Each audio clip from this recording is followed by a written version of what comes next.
देश की वित्त मंत्री निर्मला सीतारमण कुछ घंटों बाद बजट पेश करेंगी और जब वो बजट के आंकड़े जब पढ़ेंगी तो उस समय जो आम आदमी है वो ये सोच रहा होगा कि इन आंकड़ों का मेरे लिए कोई मतलब नहीं है, कोई महत्व नहीं है।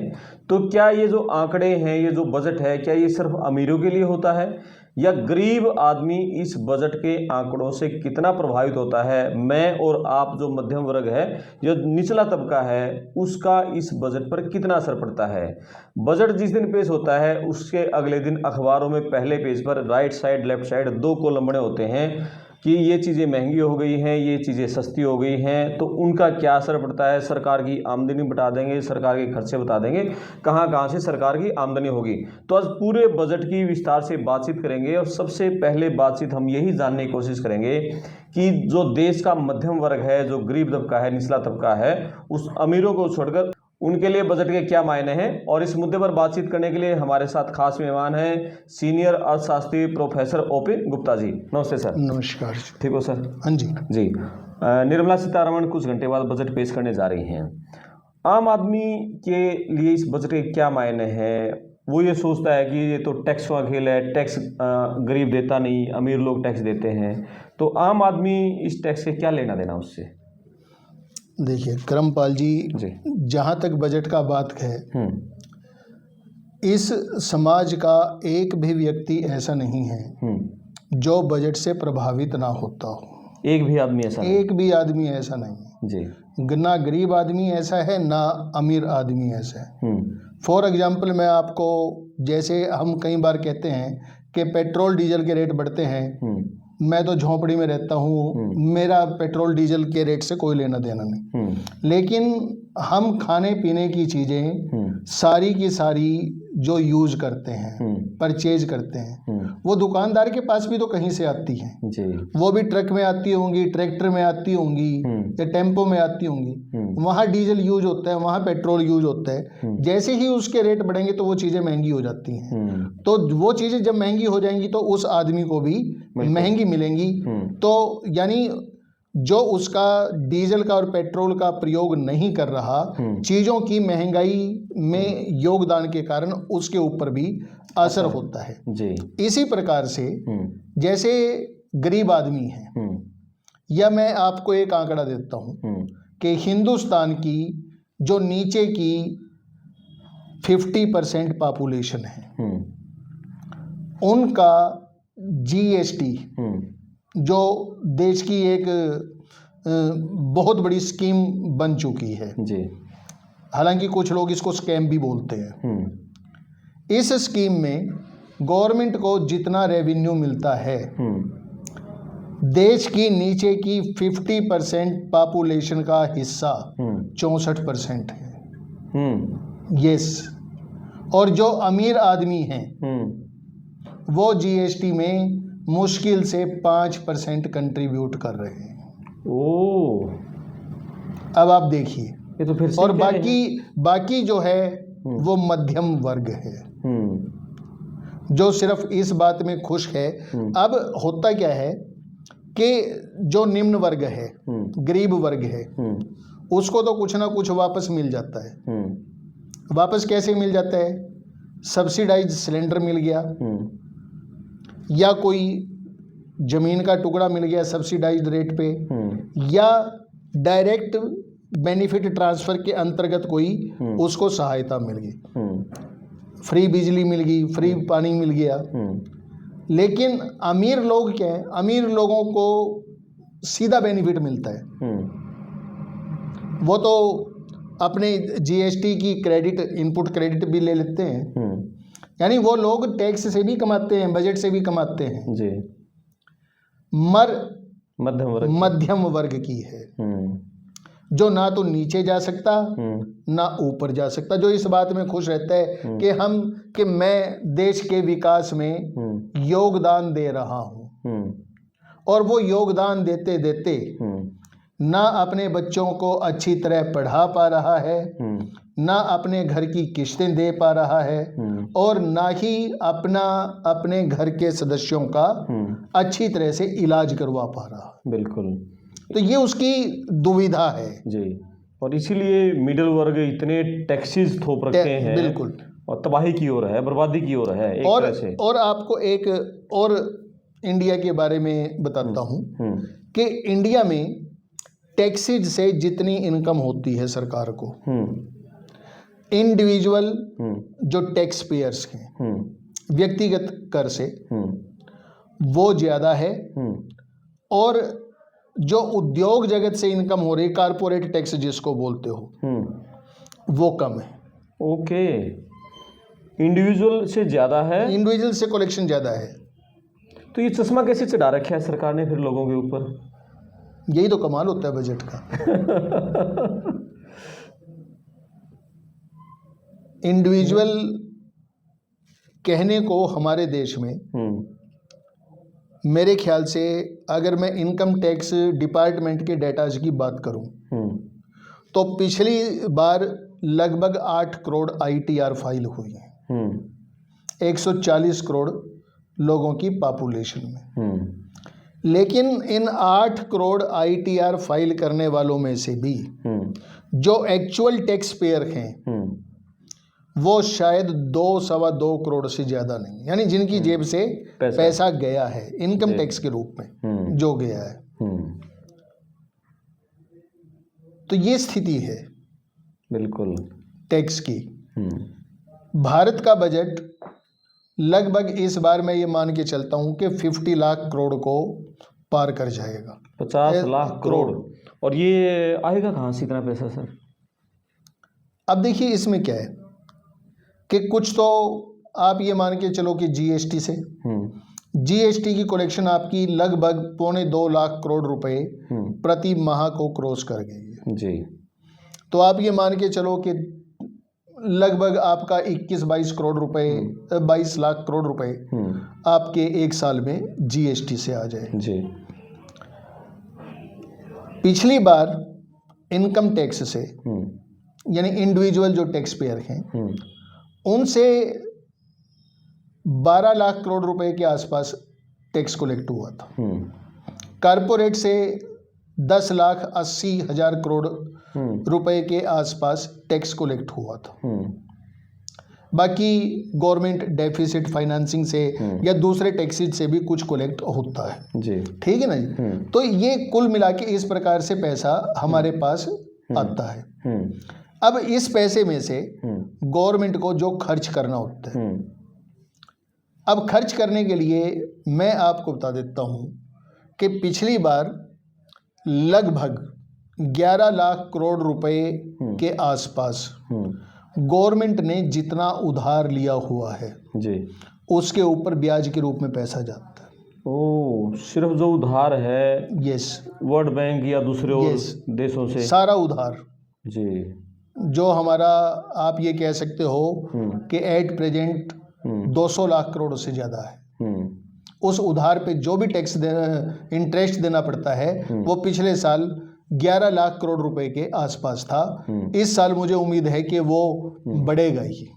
यानी आप ये मान के चलो, अगर मैं ये कहूँ कि 23-24% हमारा गवर्नमेंट के एक्सपेंडिचर में केवल और केवल इंटरेस्ट कंपोनेंट है जी।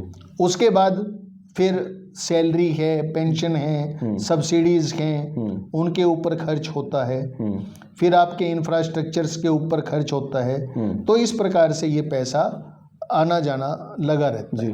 तो सर ये एक और है, अभी अमेरिका में बड़ी चर्चा है, अमेरिका में राष्ट्रपति जो बने हैं डोनाल्ड ट्रंप, उन्होंने वहाँ एक डोज बनाया है।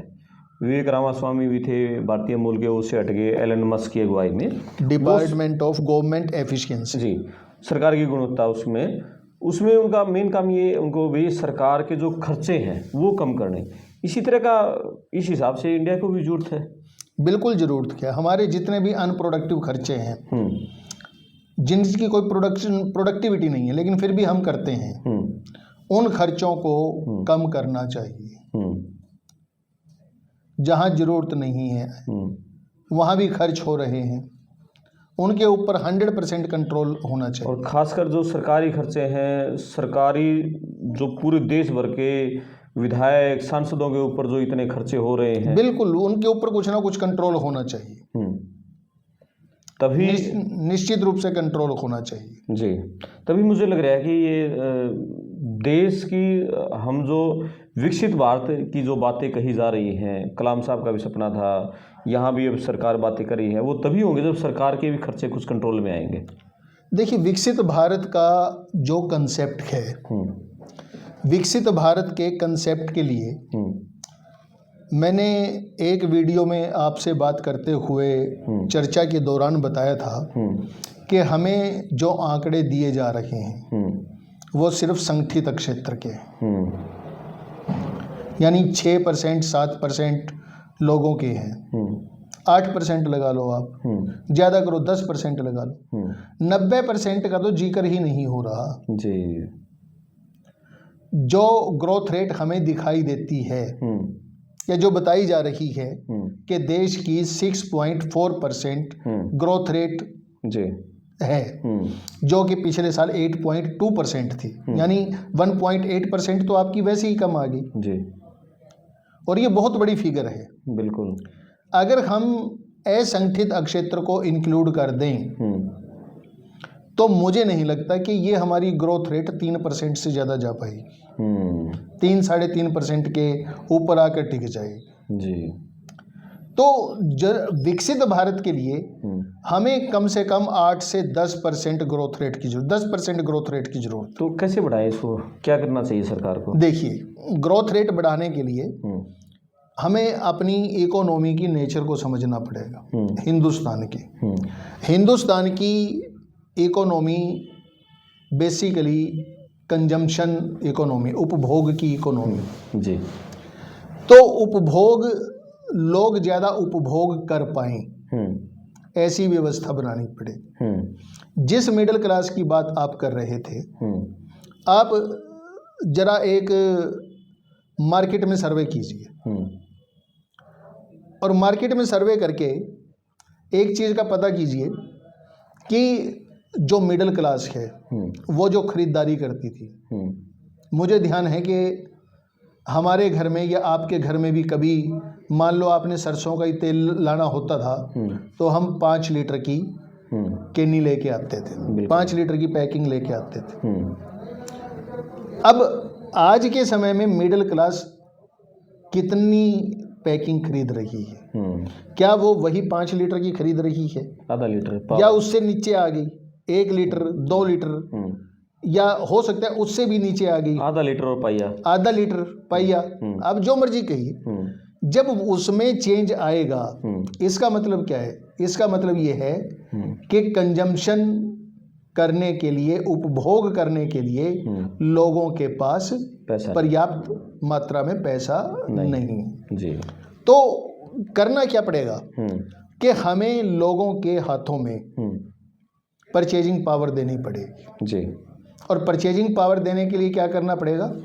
मेरा स्पष्ट मानना है कि हमारे टैक्स रिफॉर्म्स होने चाहिए जी। टैक्स रिफॉर्म्स, इनकम टैक्स में रिफॉर्म्स हों और आपके जीएसटी में रिफॉर्म्स हों। जीएसटी बहुत कॉम्प्लिकेटेड है हमारा जी। उसमें रिफॉर्म्स होने चाहिए कि रेट कम हो। और पर्टिकुलरली मैं पहले भी आपको बताया है, आज भी मैं अपनी बात पे अडिग हूँ कि देश को विकसित बनाने में शिक्षा और स्वास्थ्य 2 अहम आयाम हैं जी। कि लोगों का शिक्षित होना भी जरूरी है और लोगों का स्वस्थ होना भी जरूरी है जी। इसलिए चाहे कहीं से भी प्रबंध करें, वित्त मंत्री, मैं आपके चैनल के माध्यम से ये कहना चाहता हूँ कि शिक्षा की किसी भी सामग्री के ऊपर और स्वास्थ्य की किसी भी इलाज के लिए जी जो भी जीएसटी लगता है वो हो सके तो समाप्त हो, और अगर ऐसा है कि समाप्त नहीं हो सकता तो वो मिनिमम रेंज में होना चाहिए जी, ताकि लोग अच्छी शिक्षा और अच्छा स्वास्थ्य और अच्छा इलाज उनकी पहुंच में हो सके, आ सके। ये बहुत जरूरी है। और अभी शिक्षा पर 18% टैक्स जीएसटी है। जीएसटी है जी, बहुत ज़्यादा है, बहुत ज़्यादा है। कम से कम हम लोगों को 18 की बजाय अगर आप 6 करोगे तो इसका मतलब ये कि आप उस फील्ड में लोगों को 12% की राहत दे रहे हैं जी। मैं तो चाहता हूँ, मेरी इच्छा है कि भाई ये बिल्कुल नहीं लगना चाहिए। चलो ये तो वैसे शिक्षा तो पढ़ने की बात होगी सर। और निर्मला सीतारमण को वायरल हो रही है, वो पॉपकॉर्न के खाने के ऊपर भी है, वो इतना ज़्यादा कर दिया। सरकार को रेवेन्यू चाहिए, वो किसी भी माध्यम से हो। मतलब खाने भी नहीं देगी, पॉपकॉर्न भी नहीं खाने देगी अब तो। नहीं, आप खाओ, कोई ऐसी बात नहीं। टैक्स दे के खाओ, जिसके पास पैसे है वो खा लेगा जी, जिसके पास नहीं है वो रहने देगा। बिल्कुल। यानी कि सरकार को ग्रोथ बढ़ाने पर फोकस करना चाहिए, कंजम्पशन के ऊपर करना पड़ेगा जी। हमें ऐसी नीतियां बनानी पड़ेंगी जिससे हमारी इन्वेस्टमेंट बढ़े, क्या इंफ्रास्ट्रक्चर के ऊपर जी। गवर्नमेंट को अपना एक्सपेंडिचर भी बढ़ाना पड़ेगा। और फिर हम ओपन इकोनॉमी है तो हमें अपने एक्सपोर्ट को बढ़ाने के लिए भी ध्यान देना चाहिए जी। यानी जो हमारा MSME सेक्टर है, जिसको हम लघु उद्योग बोलते हैं या छोटे उद्योग या मीडियम उद्योग बोलते हैं, उन उद्योगों के लिए ऐसी पॉलिसी बनानी पड़ेगी ताकि वहाँ पे प्रोडक्टिविटी बढ़े, और प्रोडक्टिविटी बढ़े और उनकी प्रोडक्टिविटी के लिए मार्केटिंग का इंतजाम गवर्नमेंट करे जी, हेल्प करे, ताकि वही प्रोडक्ट जो हैं आपके, भाई जब चाइना का ट्रेड सरप्लस $1 ट्रिलियन का है, बिल्कुल, और अब तो हम वर्ल्ड की सबसे ज़्यादा पॉपुलेशन वाली कंट्री हो चुके हैं जी, हमारा क्यों नहीं हो सकता? मार्केटिंग आपने बहुत सही पॉइंट कहा। बहुत सारे लोग हमारे उत्पाद बना लेते हैं, कुछ भाई मार्केटिंग नहीं हो पाती, पिछड़ मार्केटिंग नहीं हो पाती चाइना जैसे या दूसरी बड़ी कंपनियों से, उससे। बिल्कुल। क्या उम्मीद है कल के बजट से निर्मला सीतारमण से आपको? उम्मीद तो अब मिडिल क्लास का दबाव तो है इस बार, क्योंकि मिडिल क्लास हमेशा से अपने आप को ठगा हुआ महसूस कर रहा है, लेकिन मुझे लगता नहीं कि जितनी मिडिल क्लास एक्सपेक्ट कर रहा है कि उतनी राहत मिलेगी जी। लेकिन इतना जरूर है, मैंने पहले भी कहा था, आज भी कह रहा हूँ कि एक तो इनकम टैक्स का सिस्टम एक ही होना चाहिए जी, कन्फ्यूजन नहीं। जब सारे भारत के नागरिक हैं, सबके ऊपर एक ही कानून लागू होना चाहिए। अभी 2 टैक्स सिस्टम चल रहे हैं आपके, ओल्ड टैक्सेशन सिस्टम और न्यू टैक्स रिजीम।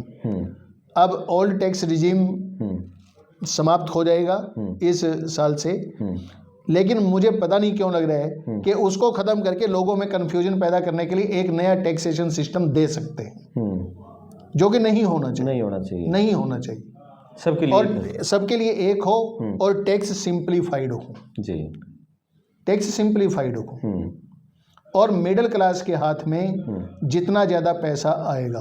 अब सबसे बड़ी प्रॉब्लम तो ये है कि हमने रेफ्रिजरेटर को भी लग्जरी मान लिया है। बिल्कुल। जो नेसेसिटी है, हर घर की जरूरत है, उसको भी लग्जरी मान लिया है। अब वो अगर लग्जरी में आएगा तो फिर हम कहाँ पहुँचेंगे? तो ये बड़ी वो जी, खबरें पढ़ते हैं, टेलीविज़न में खबरें हम सुनते हैं, लेकिन ये बजट होता क्या है, इसकी टर्मिनोलॉजी क्या होती है, आम आदमी पर इसका क्या असर पड़ता है? बड़ी बड़ी खबरें आती हैं, वित्तीय घाटा, राजस्व घाटा, तो क्या होता है और इन घाटों का भी असर क्या पड़ता है आम आदमी की लाइफ पर? आज इसी बारे में विस्तार से बातचीत करेंगे। बातचीत करने के लिए हमारे साथ खास मेहमान हैं वरिष्ठ अर्थशास्त्री प्रोफेसर OP गुप्ता जी। आप वीडियो को आखिर तक सुनना और वीडियो को शेयर करना, चैनल को सब्सक्राइब करना। आप अपने कमेंट्स भी लिखना कहीं और आप बजट के बारे में क्या कुछ जानना चाहते हैं, अगली वीडियो में सर से उनसे बारे में बातचीत करेंगे। नमस्ते सर। नमस्कार। ठीक हो सर? हाँ जी। कुछ घंटे बाद वित्त मंत्री निर्मला सीतारमण देश का बजट पेश करेंगी। यही जानना चाहेंगे आज की वीडियो में आपसे कि ये बजट होता क्या है, क्या प्रोसेसिंग होती है इसकी? देखिए करमपाल जी, बिल्कुल सिंपल शब्दों में अगर मैं ये कहूँ कि जैसे हम घर में हैं जी, घर में कमाने वाला है, जो उसकी कमाई से जो कुछ आता है उसके अनुसार ही घर में खर्च करने का प्रावधान किया जाता है या स्कीम बनाई जाती है। बिल्कुल। तो घर के बजट को अगर मैं ये कहूँ कि घर की आय और व्यय के बारे में जो एस्टीमेट लगाया जाता है, जो स्कीम बनाई जाती है, वो घर का बजट कहलाता है जी। अब इसको हम देश के ऊपर ले लें कि एक देश में किस किस साधन से कितनी कितनी आय होने की उम्मीद है जी, और उस आय को हम कहाँ कहाँ पर खर्च करेंगे जी, इसका हिसाब किताब बजट कहलाता है। जी। अगर भारत के संदर्भ में मैं बात कहूँ तो सबसे पहले 1860 में पहला बजट बना था जो जेम्स विल्सन ने पेश किया था अंग्रेजों के समय में जी, ब्रिटेन की महारानी के आगे वो बजट पेश किया था कि भारत के संदर्भ में हमारी आय ये होगी और हमारा खर्चा ये होगा जी। और उसके बाद आज़ादी के बाद 1947 से लगातार हमारे बजट पेश हो रहे हैं। पहला बजट जो है R.K. षणमुख शेट्टी ने पेश किया था जो उस वक्त फाइनेंस मिनिस्टर थे जी। और उसके बाद हर साल पहले ये प्रावधान होता था कि ये बजट फरवरी माह के अंतिम वर्किंग दिवस अंतिम कार्य दिवस को पेश किया जाता था। शाम को 5 बजे पेश किया जाता था। फिर अरुण जेटली जी के समय में जब अरुण जेटली जी वित्त मंत्री बने तो इसका समय बदलकर 11 बजे कर दिया गया और पिछले कुछ समय से बजट पेश करने का दिन वो फरवरी का प्रथम कार्य दिवस रखा गया और उसी दिन वित्त मंत्री सुबह 11 बजे बजट पेश करते। क्या प्रोसेसिंग रहती है फिर इसकी? देखिए, जैसे हम घर की बात करें, घर में कमाने वाले पिताजी कमाने वाले होते हैं जी, यानी चीफ अर्नर। उसके बाद हो सकता है उनका बेटा भी कमाने वाला हो जी, हो सकता है 2 मेंबर और हों जो पढ़ रहे हों या ना कमाते हो, यानी घर के जितने मेंबर हैं जी। अब जितने कमाने वाले हैं उन सब से सलाह मशवरा किया जाता है घर के बारे में कि घर में इतनी कमाई होगी इस महीने, इतनी तनख्वाह आएगी, इतनी बेटा तेरी इनकम आएगी और हमें ये बच्चे की फीस भरनी है, बीमारी पे खर्च करना है, खान पान पे खर्च करना है, तो वो हिसाब किताब लगाते हैं। ठीक है। सिमिलर प्रोसेस को आप देश के ऊपर लागू कर सकते हो जी। सितंबर मास में ये प्रोसेस शुरू हो जाता है। जितने मंत्रालय हैं उन मंत्रालयों से मांगी जाती है जी कि आपको क्या चाहिए, अगले साल के लिए आपकी क्या प्लान है जी। और फिर उनको ये भी कहा जाता है कि आपको इस साल इतने पैसे दिए थे, इस पैसे का आपने क्या किया जी। हो सकता है कोई मंत्रालय ये कह दे कि मैडम आपने जितने पैसे दिए थे हमारे तो सारे खर्च हो गए और वो काम नहीं चला। इसका मतलब क्या हुआ कि वो मंत्रालय घाटे में जा रहा है जी, यानी जितना उसको एलोकेट किया गया उसने उसमें काम नहीं चलाया, उसकी परफॉर्मेंस अच्छी नहीं मानी जाती, घाटे में जा रहा है जी। फिर कुछ मंत्रालय ऐसे हो सकते हैं जो ये कहेंगे कि जी देखो हमने 90% खर्च किया है या 80% खर्च किया है, लेकिन 80% में हमने 95% अचीव कर लिया है, यानी हम आपको बचाकर पैसे दे रहे हैं जी। उसको सरप्लस, उसकी परफॉर्मेंस अच्छी माननी जाएगी जी। फिर जितने सरकार में सीनियर मंत्री होते हैं उन सबसे डिस्कस किया जाता है और 1 फरवरी को जब बजट बनाया जाता है, बजट पेश किया जाता है, तब संसद के प्रत्येक, जैसे मैंने बताया कि घर में सलाह करके सबको बता दिया जाता है कि ऐसे खर्चा होगा, वैसे ही हम क्या करते हैं संसद में 1 फरवरी को जब बजट पेश किया जाता है तो देश के जितने सांसद हैं जो इस प्रक्रिया में शामिल नहीं होते उन सबको ये पता चल जाता है बजट पेश करने के बाद जी। इसमें मैं आपको एक चीज और बताना चाहूँगा कि बजट बनाना मेन काम वित्त मंत्रालय का है जी। वित्त मंत्रालय में वित्त सचिव, रेवेन्यू सचिव और एक्सपेंडिचर सचिव, ये सीनियर ऑफिशियल्स होते हैं। वो सारी कार्रवाई करते हैं, सारी डिमांड्स आने के बाद फिर उद्योगों के प्रतिनिधियों से भी मिलते हैं, सिविल सोसाइटी के लोगों से भी मिलते हैं, क्या होना चाहिए क्या नहीं होना चाहिए, अलग अलग सुझाव लेते हैं और इनकॉर्पोरेट उसमें करते हैं जी। अब इसमें क्या होता है कि ये इतना बंदिश लगाई जाती है कि जब बजट छपना शुरू होता है, गवर्नमेंट ऑफ इंडिया की अपनी प्रेस है जहां छपता है, वित्त मंत्रालय में छपता है, और जिस दिन छपना शुरू होता है उससे पहले वित्त मंत्री सबको हलवा खिलाती है, उसको मिठाई खिलाती है कि भाई अब हमारा काम अंतिम चरण में है, छपना शुरू हो गया है। और जिस वक्त बजट छपना शुरू हो जाता है, हलवा सेरेमनी के बाद, कोई भी अधिकारी, बहुत लिमिटेड इंफॉर्मेशन कम्युनिकेशन होता है, उनके मोबाइल तक भी बाहर रखवा दिए जाते हैं, और वो जब तक बजट पेश नहीं होता तब तक वहीं रहते हैं, दिन रात, उनको घर जाने की भी अनुमति नहीं होती जी। ये हमारे बजट का, क्योंकि एक चीज भी लीक हो गई। हाँ, लीक हो जाने पे उसका बहुत बड़ा पॉजिटिव या नेगेटिव इम्पैक्ट हो सकता है, पता नहीं कितना घाटा हो जाए, कौन कितना फायदा उठा जाए इसका। बिल्कुल ठीक है, ये तो पूरा प्रोसेस आपने बता दिया इसका रहता है। क्या इसकी टर्मिनोलॉजी क्या होती है, क्या इसके कंपोनेंट्स हैं, थोड़ा उसको भी बताओ। देखिए, सरकारी बजट को हम दो भागों में बांटते हैं।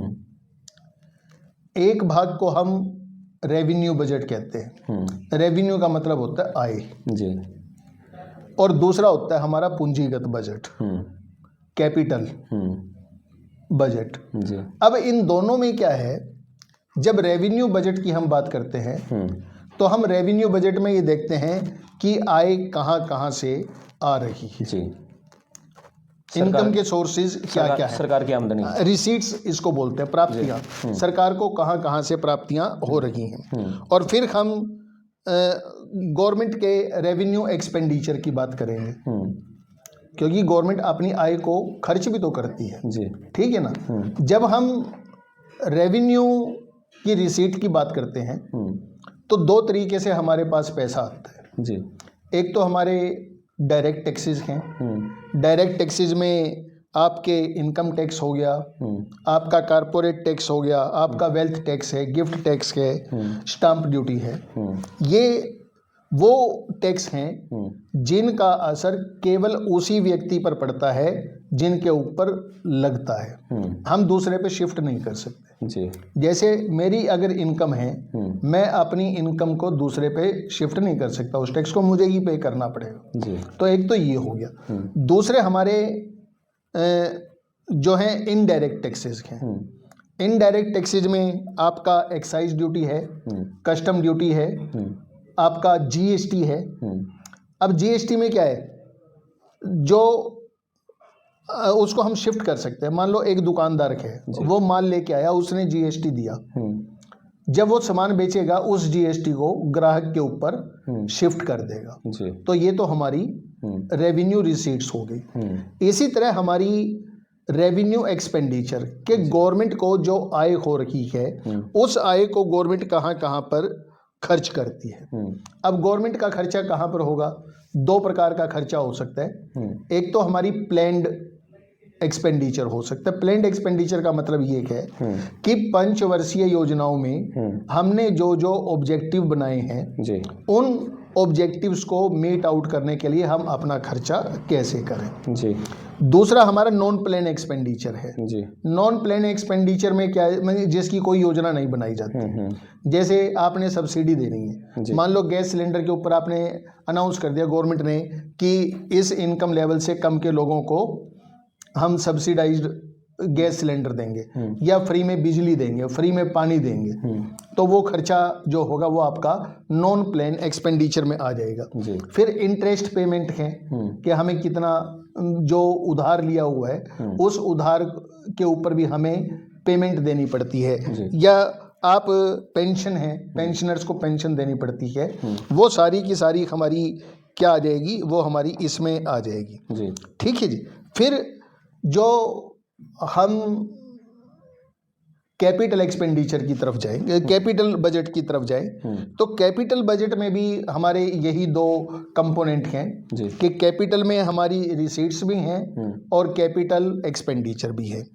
कैपिटल रिसीट्स हमारी क्या होंगी, कैपिटल रिसीट्स को हम इस तरह से डिफाइन कर सकते हैं कि सरकार की देनदारी बढ़ती है, देनदारी बढ़ती है, लेकिन हमारे सरकार के फाइनेंशियल असेट्स घटते हैं। जी। जैसे गवर्नमेंट ने विदेशों से लोन लिया, ठीक है जी, लोन लिया तो इंटरेस्ट देना पड़ेगा उनके ऊपर, तो देनदारी हमारी बढ़ रही है, लेकिन फाइनेंशियल असेट्स हमारे कम हो रहे हैं जी। रिसीट्स में।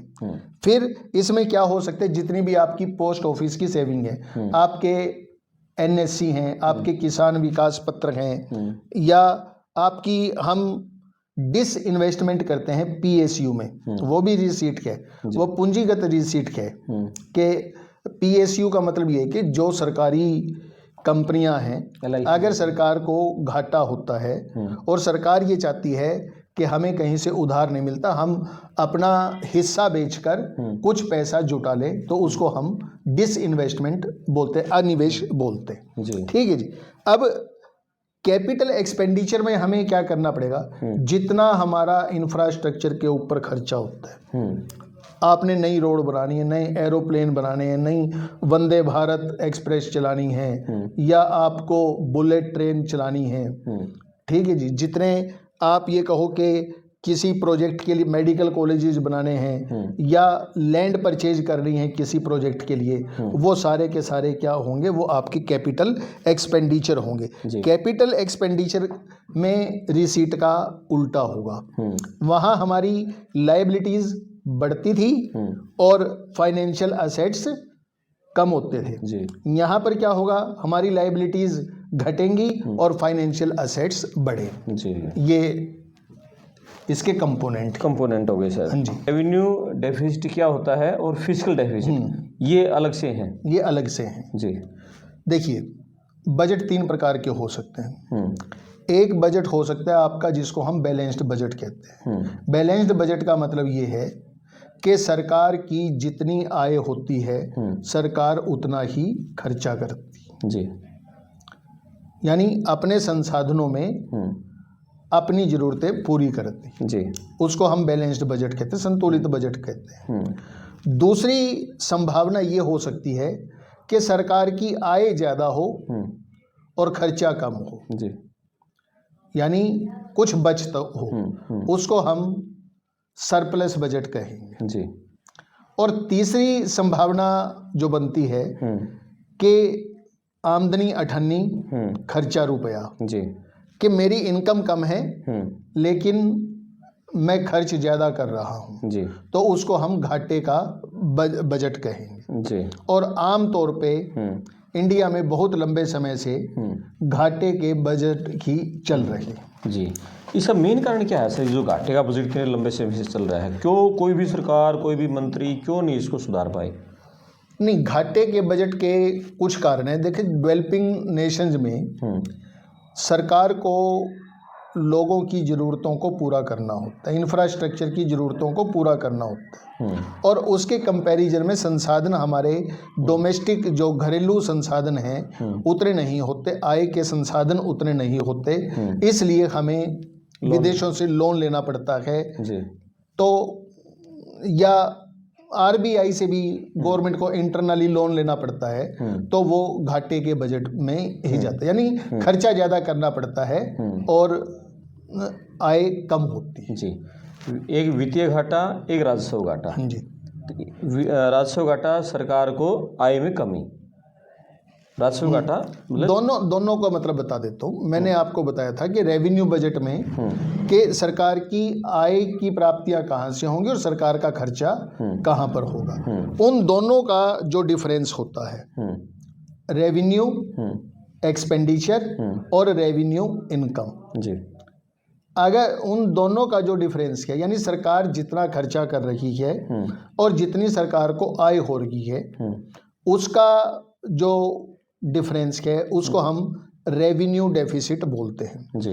इसको मेन आप ये मान के चलो कि हमारे खर्चा तो हम एक इंपोर्ट पे ही करते हैं, ठीक है ना जी, कि इसका मतलब ये होगा कि जब हमारा रेवेन्यू डेफिसिट जितना ज़्यादा होगा, इसका सीधा सीधा मतलब ये है कि हमारी इकोनॉमी इंपोर्ट के ऊपर ज़्यादा निर्भर हो रही है।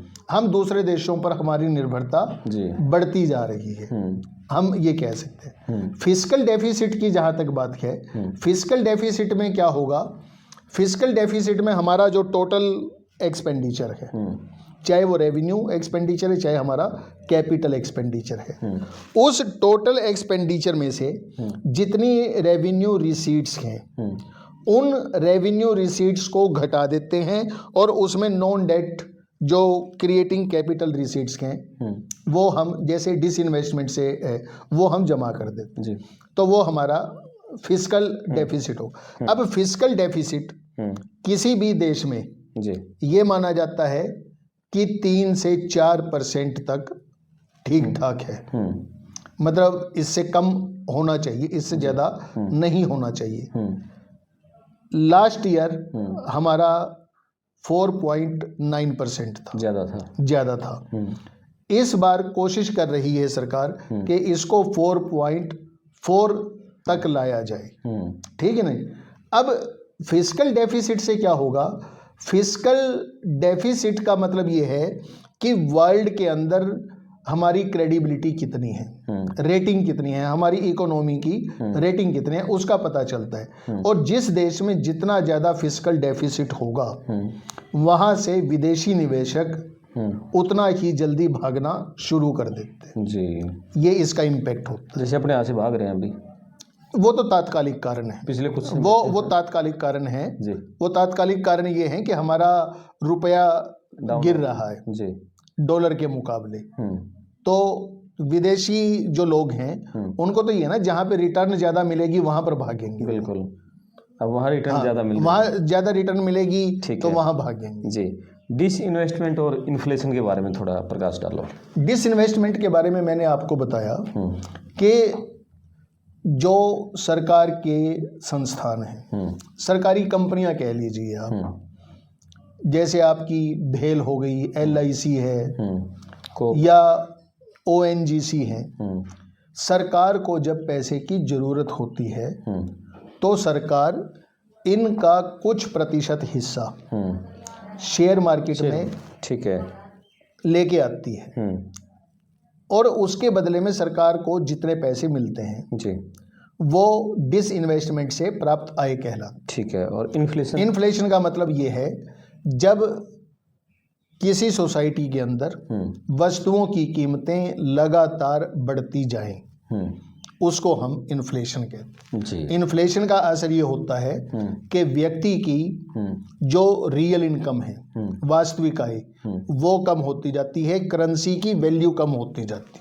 है जी, ये इम्पैक्ट पड़ता है। तो अपने यहाँ जैसे ये कहते हैं बार बार महंगाई दर अब 1 साल के मुकाबले सबसे कम रही, ये 5 से नीचे, सब 6 आ गई, 8 से नीचे आ गई, ये इसको कैसे नापते हैं इस महंगाई दर को?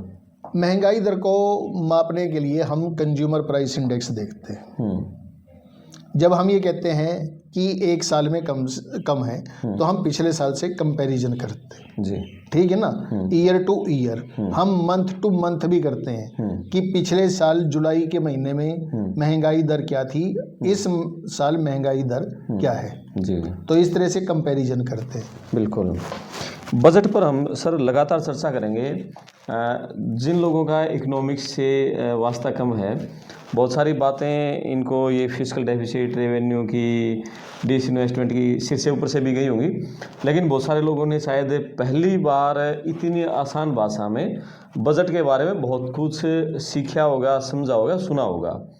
लगातार दूसरी वीडियो में बात करेंगे कि आम आदमी के लिए बजट मतलब क्या असर डालता है, सरकार की आमदनी, सरकार के खर्चे और बजट की सारी चीज़ें। मुझे लग रहा है कि आज ये वीडियो एक बार थोड़ी देर लोगों के जम करने के लिए पर्याप्त है। हम दूसरी वीडियो में बजट के दूसरे पहलुओं पर चर्चा करेंगे। बहुत धन्यवाद सर। Thank you. नमस्कार। आपने कमेंट्स करना, वीडियो को शेयर करना, चैनल को सब्सक्राइब करना। मैं आपका दोस्त करमपाल। धन्यवाद।